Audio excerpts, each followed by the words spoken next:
I'm happy to do the welcome in the introduction, if that's all right.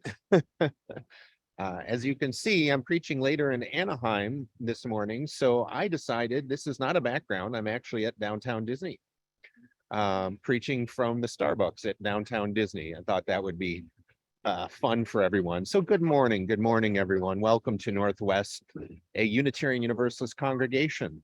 I am not Vanessa Washington, but she is there. I'm Joshua Berg, and Vanessa is your worship associate for this morning's service. According to the COVID Act Now website, the Detroit metro region is in the medium community risk level category. Therefore, the choir will be performing live, but without communal singing. However, you are invited to stand in body or spirit, move your body, hum along with the music, or sing loudly if you are with us online, like I am. If you're a visitor online and you'd like Northwest to stay in touch with you, please fill out the visitor form you'll see come up in the chat box. And if you're with us in person, you can fill out the visitor sign-in form that's in the atrium. So please greet your neighbors with a wave from wherever you are, whether you're here with us, whether you're here with us online like me, or there in person in Michigan. And then before Amy starts the prelude, let's all just take a deep breath and settle into the time of worship. Make this space a sacred space. Disneyland's already a sacred space. And just pause for a moment, relax into the service, and greet your neighbor. And then we'll enjoy Amy's prelude.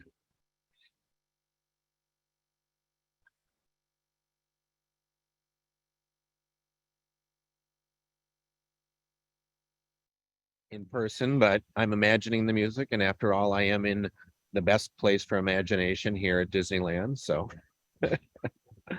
let me do a quick land acknowledgement. We begin our service today with a land acknowledgement. The state of Michigan occupies the ancestral, traditional, and contemporary lands of the Anishinaabe, the Three Fires Confederacy, the Odawa, Ojibwe, and Bodewadmi. And here in California, I'm on the land of the Tongva and the Chumash. Northwest UU recognizes historic indigenous communities in Michigan and those who were forcibly removed from their homelands. We further recognize the ongoing relationship of dependence upon and respect for all living beings of earth, sky, and water. So in offering this land acknowledgement, we affirm indigenous sovereignty, history, and experiences.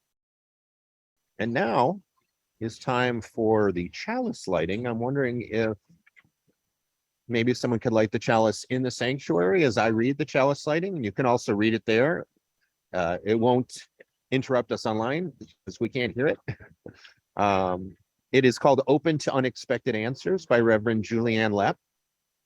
We seek our place in the world and the answers to our heart's deep questions. As we seek, may our hearts be open to unexpected answers.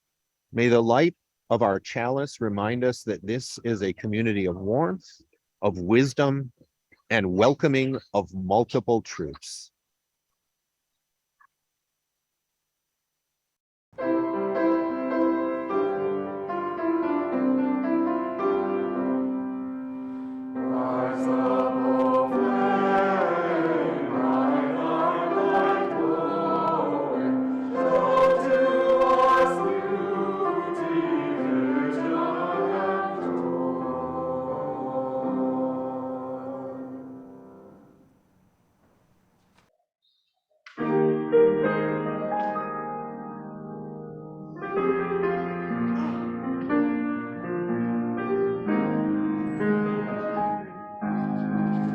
Listen to the sound of my voice. Can you feel the beat of my heart? Listen to the questions I have. Listen to me. It's all very simple to see what we need. Give us hope. My voice is calling, and you see. Look in my eyes, and you feel my hand is reaching. Give us hope, and we'll show you the way. Listen to the give my heart. Listen to the questions I have. Listen to me. We are the future. Help us believe. Give us hope. My voice is calling. Can you see? Look in my eyes. Can you feel? My hand is reaching. Give us hope, and we'll show you the way. Take my hand. Now look in my eyes. Tell me what you see. Give us hope. My voice is calling. Can you see? Look in my eyes. Can you feel? My hand is reaching. Give us hope, and we'll show you the way. Give us hope. My voice is calling. Can you see? Look in my eyes. Can you feel? My hand is reaching. Give us hope, and we'll show you the way. Show you the way. Show you the way. Show you the way.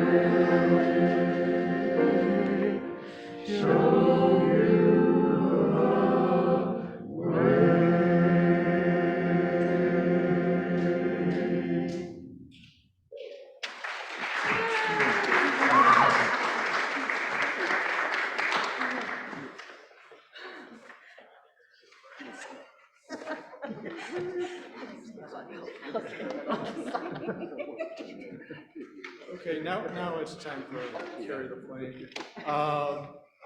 Our children and youth and their teachers will leave the service. They will play in the community building games and join affinity groups in the multi-purpose room. And Brooklyn, can you come and carry the flame, please?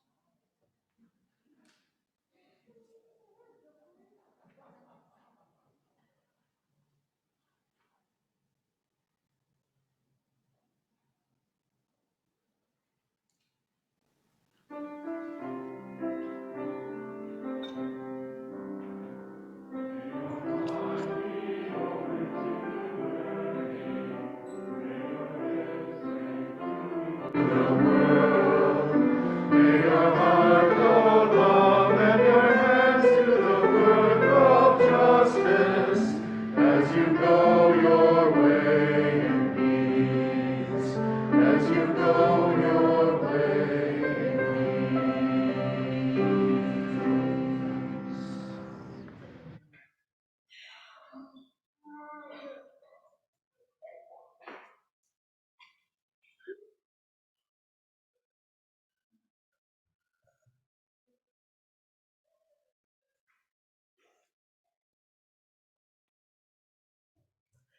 Part of Northwest's mission is to be a religious community that challenges us to grow in spirit, knowledge, acceptance, and action. This is the great end of all the world's faith traditions, to bring the human being closer to divine acts of creation and compassion. We now take an offering that allows us to exercise that all-important generosity of spirit, an offering that will support this self-supporting church and the Michigan Organization on Adolescent Sexual Health. At MOASH, they mobilize youth voices, engage community partners, and inform decision makers to advance sexual health, identities, and rights. The gifts of the congregation will be most gratefully received. If you would like to donate, you can do so in a variety of ways that should be shown on the screen now. For those here in person, you can put checks or cash in the basket right up front.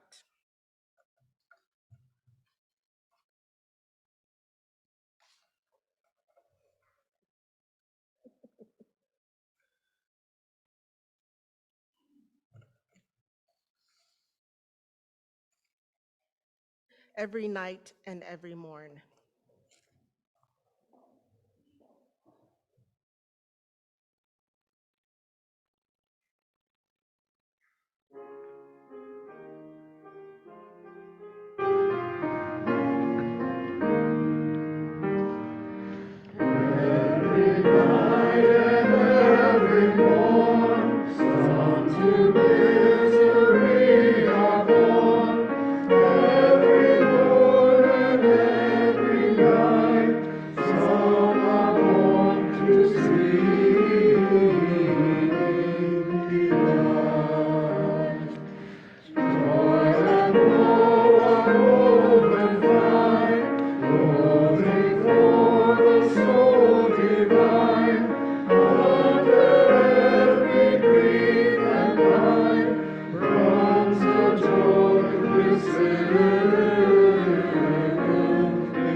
Our reading this morning comes from Rosemary Watola Tromer. Perhaps it would eventually erode, but that rock that we have been pushing up the hill, that one that keeps rolling back down and we keep pushing back up, what if we stopped? We are not Sisyphus. This rock is not a punishment. It's something we've chosen to push. Who knows why? I look at all the names we once carved into its sedimentary sides. How important I thought they were, those names. How I've clung to labels. Who's right? Who's wrong? How I've cared about who's pushed harder and who's been slack. Now all I want is to let the rock roll back to where it belongs, which is wherever it lands, and you and I could imagine walk unencumbered all the way to the top and walk and never stop, except to discover what our hands might do if for once they were no longer pushing. And now the choir will sing hymn number 1050, Let This Be a House of Peace.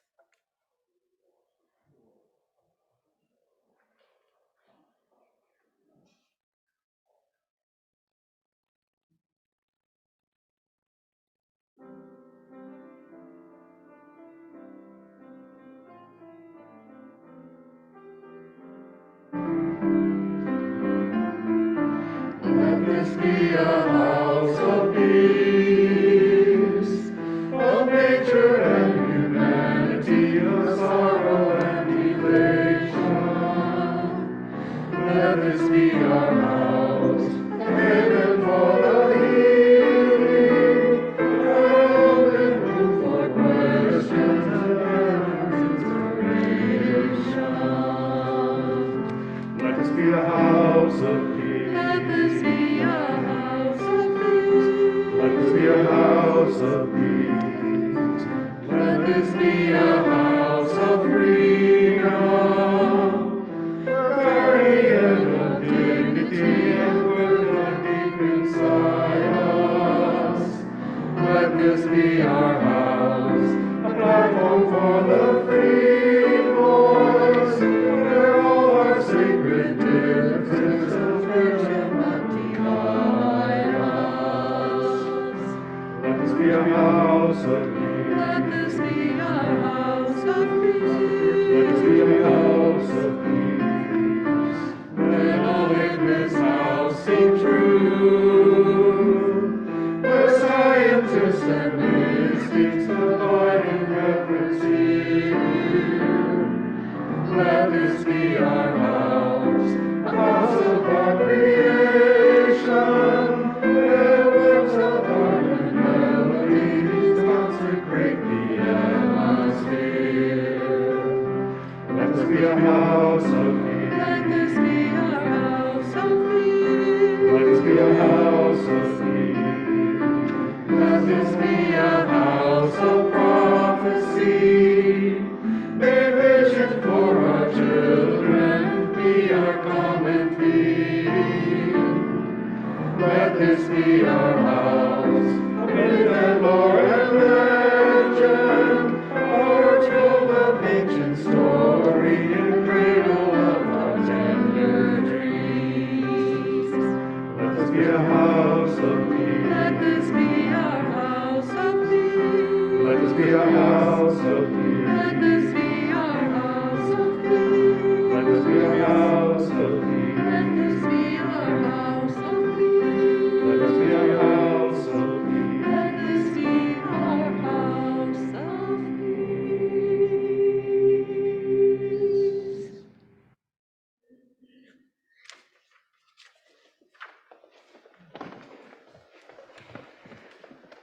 Thank you. That was beautiful. And congratulations, by the way. The beginning of this service was actually a test to see if we could sit in the serenity, accepting the things we cannot change, Well, we changed the things we can, and you all passed. So congratulations on that. So I'm going to talk today about the third and the final phrase of Reinhold Niebuhr's Serenity Prayer, which I just referenced. And the third phrase is when the petitioner asks for the wisdom. Uh-oh, Hopefully he doesn't think that's a commentary on what he's saying.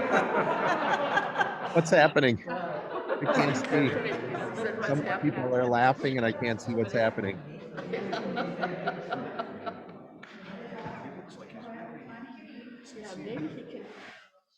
I hear laughter. I don't know what that was about. All right, well, I'll continue then. All right, so I said I'm going to talk today about the third phrase of the Serenity Prayer. And in other words, when the petitioner asks for the wisdom to know the difference between what we cannot change and what we can and we should change. In other words, to know when we can do that first step of the prayer, when we should rest in serenity, because there's nothing we can do, whether we're resting in comfort or whether we're resting in discomfort, waiting for the sound to come on. And then we must move ahead with the second step, reparative, restorative action to change with courage. It asks for the courage, regardless of the danger to ourselves, to make the change. And it is my nature, spotlight myself so I can see myself. There we go. It is my nature as a man, my nature as a white male in this society, to want a solution, to want to create a formula, to want to have some sort of algorithm to decide what steps do I take in what situation. When I plug in the variables and out pops an answer and the answer, I really want that. And so I thought long and hard to find the answer to this conundrum. How do I know what I can and what I cannot, what I should and what I should not change? So do you remember the story of the Grinch puzzling until his puzzler was sore? Well, I almost wore mine out entirely. If anyone knows where I can get a replacement puzzler, just DM me after the service. But just before that puzzler ran down completely, I thought of something that I hadn't thought of before. Maybe change doesn't come from a formula. Maybe change perhaps means a little bit more. Maybe there isn't one or even any right answer. And only then, when I gave up trying to find the answer, did I have an epiphany. It occurred to me that the key word in the prayer is change. This prayer is a prescription or a procedure for right action. And it may indeed even be an algorithm of sorts where you can plug in a variable and out pops an answer. It's just that there are few ways to predict what that answer will be. In fact, there's probably no way to predict. It almost certainly will be different every time, even with the same variables, because transformative change warrants more than pat solutions, but rather difficult and truly radical shifts that are, to a great extent, unpredictable and often scary. So to figure out how it actually might unfurl this Serenity Prayer, were this prayer to be answered, how it might be answered, and if I had the ability, even for a moment, to rest in acceptance of what I cannot change and change what I can, and most importantly, to know the difference. In order to figure this out, I decided to plug in some variables and see what popped out, see what answer I got. So I went back to square one, and I first considered some things that I certainly can't change, that I need to accept with serenity. And there's certainly specific things which I absolutely can't and will never be able to change. In fact, these are things nobody can change. Nobody can change the past. Nobody can change the fact that none of us are, nor will ever be perfect, with the exception of my wife and daughters. And although feelings, for instance, can be influenced, we cannot change the fact that what we feel is often beyond our control. And change itself, if it's worthwhile, it'll always be accompanied by discomforts and even pain. We can't change that. Nobody can achieve absolute control over suffering, our own or others. So in thinking about these specific things I can't change, I realize that accepting the things we cannot change is specifically about the idea of control. We walk around thinking we're making our own decisions, directing our own lives, but we must realize the great extent to which there's so much we cannot control, so much we can do nothing to alter. So it's not really the serenity to accept specific things we can't change. What we plug into the variable in the formula, that's not the crucial part. We're not meant to create some sort of list, a taxonomy of individual frustrations that we can't change. No, no. It's the serenity to accept the broader idea, just that there are things we cannot change, regardless of what they may be in any given moment.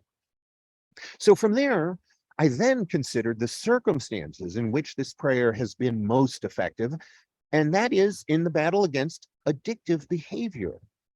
12-step programs. That's when this prayer is most often effective, which according to the Betty Ford Center is about giving up the quest to feel as if you are in absolute control. That was exactly the conclusion I drew. However, it goes on to also remind us there are some things, few though they may be, that we actually can control. So it is incumbent upon us to take action on what is still in our control. So if this prayer's meaning is to be impactful for me, which in undertaking the sermon series about the Serenity Prayer, I make the assumption that it is, then there must be something that I can control, but that I am not currently controlling. So to continue the analogy to the 12-step program, I'm likely addicted to or misusing something that I consider a curative for my pain, something of which I won't admit I have lost control. So what is my go-to drug, the thing that I use to alter my mood, to medicate my feelings when I'm hurting, for instance? And what is under my control that will free me of that addiction? Well, thankfully, it's not the usual suspects, alcohol or another mind-altering chemical. Thankfully, I'm not addicted to that. In fact, the thing that keeps most people hostage to this false sense of being in control is usually not a thing at all, but a behavior. We may not be able to control all our feelings all the time, but we can control our own behavior. And I realize that what I rely on when I'm hurting or when I want to turn away from potential hurt is a behavior I have been addicted to for my entire adult life that I can work to change, but I have not, because it is work. It has caused great harm to me and others. It is an addiction that only through formation as a minister and the sage and honest counsel of my wife have I even begun to work on breaking. I am addicted to problem avoidance. I am a people pleaser. I know that's not a grand, great problem compared to some unrelenting evils which plague others less fortunate than me. But it is something I can actually change, difficult as it may be. It is also a problem I must address in myself before I can confront society's ills. And that was the epiphany. What I can change is me, is my behavior. That's what I have the wisdom to change. And I've often avoided taking action to change myself when I know it will be difficult and uncomfortable. Now, let me be clear. Sometimes not taking action in order to rest or center or reset is necessary. But then again, taking a casual drink of alcohol, which I do on occasion, is relatively harmless as well. However, when taking that drink or not taking that action becomes an escape that harms oneself and harms others, then it is a serious problem. And further, when ignoring that harm because it makes me uncomfortable, choosing rather to feel the fleeting pleasure my avoidance brings becomes a regular habit, it is a dangerous addiction. And I ignore the knowledge of what I can change about myself, that wisdom, because I don't want to. I don't often have the courage. My name is Joshua Berg, and I'm an addict. I'm addicted to problem avoidance, to the need to always be liked, to dodging difficult issues, to reclining my laurels in in the privilege my identity affords me, even when stepping out of safety is absolutely called for. And this addiction has and still causes harm to me and to others. Once again, according to the Betty Ford Center, the Serenity Prayer gently admonishes us to examine our inner selves, as I hope I'm doing. As I said, there's no way I can control or stop the bad feelings I get when I'm confronted with problems or conflicts. However, I can influence those feelings and then change my thinking about them and my reaction to them. I can use that wisdom to change the behaviors I choose. The final stanza of this Serenity Prayer petitions for that wisdom to know what those actions are and what those actions are not. So how is that wisdom accessed? The wisdom that comes from examining the inner self. Well, if I'm honest, I already have it. When an addict takes a drink, they're most often aware they should not be doing that. When I avoid a problem I should be confronting in order to make necessary changes, I am aware I'm taking the easy road because I can.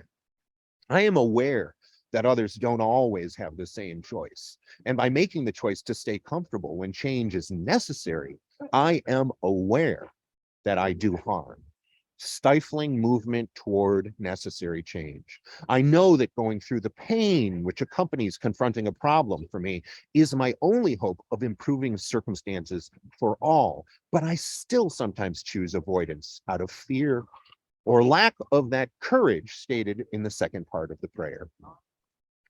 So using this wisdom, the wisdom to know the difference, using this wisdom I already have to know that painful change is always necessary for life on earth to grow and improve, accepting that growing pains are unavoidable. I must do more than pray for that wisdom, but I must muster that courage to reasonably confront conflict. We've all made relatively tough changes on many occasions. When I first cut my hair, for instance, this short, I looked in the mirror and I was shocked. My family saw me and were shocked and a bit befuddled, but I committed to it. And soon this haircut became part of my identity. After I kept it for a few weeks, going back to having longer hair seemed strange. Now, granted, many changes are much more difficult than cutting one's hair, but the analogy illustrates that working through the difficulty of changing any behavior will lead over time to changing habits, to breaking addictions. I do believe we all have the ability and the power to not only accept new haircuts, but to break our addictions, to change behaviors that are holding us back. And I believe we have the wisdom petitioned for in that prayer. We already have it in us to know what those are. So I invite you to ask yourself, what might you be avoiding, if anything, even when wisdom tells you it's necessary? Whether you are addicted to whatever that avoidance mechanism is, or it's merely a struggle that you have to overcome, here's my advice in the form of the final stanza of my reimagined Serenity Prayer, which I call the Fortitude Prayer. May you access the wisdom that is already within the universe and within you to know when and how to take radical right action. May you access the wisdom that is already within the universe and within you to reconstitute your spirit and your heart, that you may act even and especially when it's incredibly difficult, bringing about the radical changes which the health, safety, peace, and prosperity of all life and the world requires. Amen. And thank you.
chased away of terror, out of the world God made.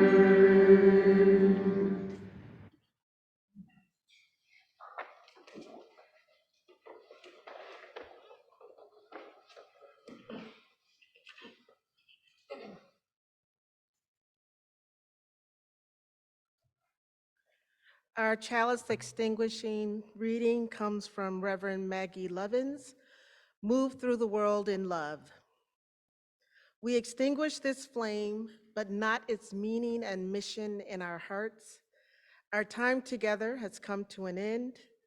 Go in peace, be of service to one another, and may you move through the world in love for all of your days.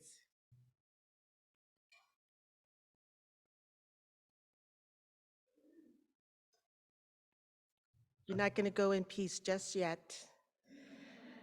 We have a special plate collection. This morning we have a special plate collection for the South Oakland Shelter.